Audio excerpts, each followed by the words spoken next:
It's time for another edition of Todd's Odds with our sports betting analyst, Todd Fuhrman. Looking terrific. Todd, as you know, Canada beat the U.S. in the Four Nations face-off final. Would you like to address the nation and just talk about how we are still the greatest hockey country?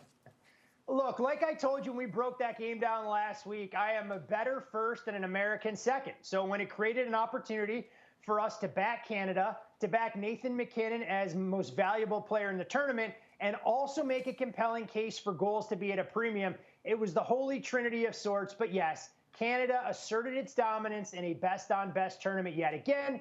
Fortunately, the red, white, and blue doesn't have to wait too long until we can exact a measure of revenge. Well, that's my next question. My follow-up for you, my friend. The question is, Canada plus 175 to win gold at the Olympics in Milan. Are you taking that bet? I am not running to the window to try and take that bet nearly 300-plus days before we'll see puck drop overseas. A little bit of a different dynamic in play. We're not quite sure how these rosters will get tweaked.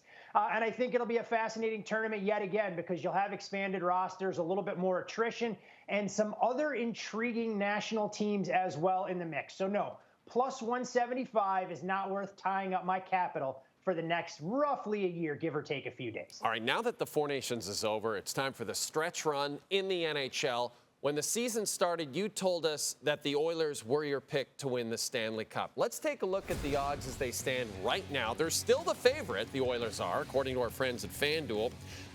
Hurricanes and Panthers follow. Goaltending for Edmonton, a major question mark, especially this past week. So are the Oilers still your pick, Todd, or is there anyone else you want to add to your portfolio? I still think the Oilers are the team to beat. Now, I know the current form suggests that they're actually still on the Four Nations break. Eventually, they'll realize that the quest for the Pacific Division starts in earnest, and we'll see if that changes against the Florida Panthers later this week. But Stuart Skinner, no doubt, is the biggest question mark that this team needs to address. You're interested to see if they're going to make another move at the deadline. It feels like every single year, John Gibson's name is floated around.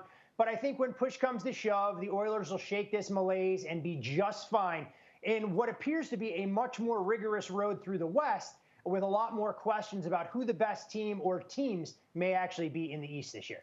Todd, I want to talk to you about the Winnipeg Jets. Let's discuss this team. They're the top team in the National Hockey League to start. They lead the Western Conference by 9 points. 9 points. But they're still just the fifth choice to win the Stanley Cup, according to FanDuel. They're still just the third choice to make the Stanley Cup final out of the Western Conference. Todd, I guess my question is, why does Vegas hate Winnipeg? I don't think Vegas hates Winnipeg. It's just not a team that generates a whole lot of buzz, or in the case of the futures market right now, that much liability for bookmakers when you see such short odds on some of the other teams like you just showed with the Carolina Hurricanes out east, the Edmonton Oilers out west, the Vegas Golden Knights, the Dallas Stars.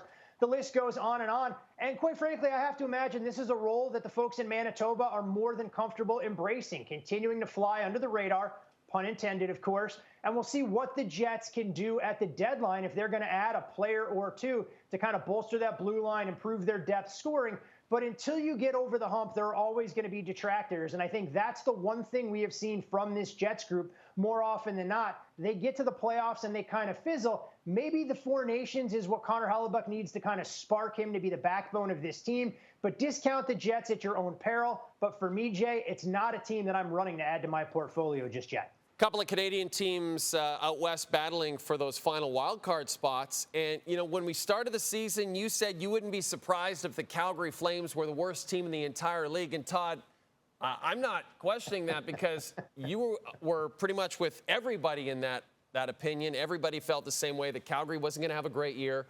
And yet here they are, backed by Dustin Wolf. They are right in there for a wild card spot in the West, Todd, as you know, and they're battling out those Vancouver Canucks. So out of those two teams, Vancouver and Calgary, who do you see more likely to grab a wild card spot?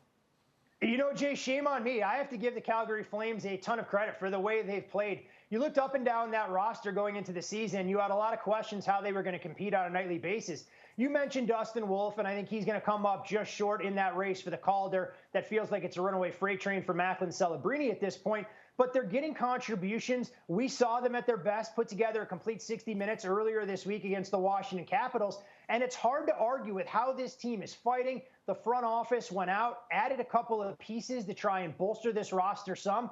And I like the chemistry that we're seeing in Calgary much more than in Vancouver. I know we're discounting the Canucks right now. Quinn Hughes should be back with the team sooner rather than later. We'll see when Thatcher Demko can return. And when you have all of those pieces there, that's a more talented roster. But hockey isn't just about the names on the back of their jersey. It's the guys that are playing for one another. And I think Calgary, for me, despite being discounted by odds makers, is the team to try and secure that last wild card spot. And I'll even throw one other team into the mix, Jay. I know Calgary has a couple of games in hand on them, but Utah is getting healthier. I actually like the goaltending a decent amount for what we're seeing from Utah, and I think they have some sneaky good scoring depth. So if you're looking for a little bit of a dart toss out west, maybe Utah can channel some of that inaugural season magic and be a team that sneaks in for that 8 spot.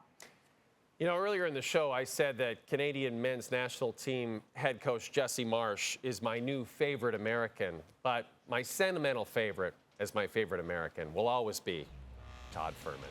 Thanks, buddy. Hey, I appreciate it, but I don't think I'll be a national team head coach anytime soon, Jay.